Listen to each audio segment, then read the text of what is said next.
तो ये 5 जगह पर हम आ रहल बानी अपने भैया के साथे, उनका समर्थन में। उनका चुनाव चिन्ह बा कैची छाप। तो नमस्ते प्रणाम, हम किसारी लाल यादव और हम आ रहल बानी अपना बड़का भैया पवन सिंह जी के समर्थन में 28 मई 2024 के काराकाट लोकसभा क्षेत्र में। तो जिंगर वालों इन प्यार दे के अपना पवन के इतना बड़ा कहनी, वही का प्यार और आशीर्वाद दे के इतना बड़ा कर दिया और इतना बहुमत से जिताई, भारी मत से जिताई कि सिर्फ इंडिया ही ना बल्कि विदेश में भी काराकाट के चर्चा होके। ऐसा लागत है काराकाट में ही चुनाव होता, पूरा इंडिया में होता जरूर, लेकिन लागत है काराकाट में ही खाली चुनाव होता।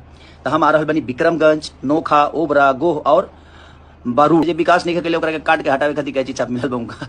तो वो लोग नहीं, और हम लोग सबसे मिले आवता नहीं, हम और हमारे बड़े भाई पवन सिंह जी।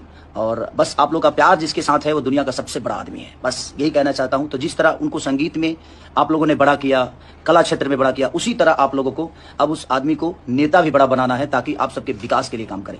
तो लव यू, हम मिल रहे हैं 28 तारीख को आप सबसे काराकाट लोकसभा क्षेत्र में और विक्रमगंज से स्टार्ट करेंगे हम। तो love you all, thank you.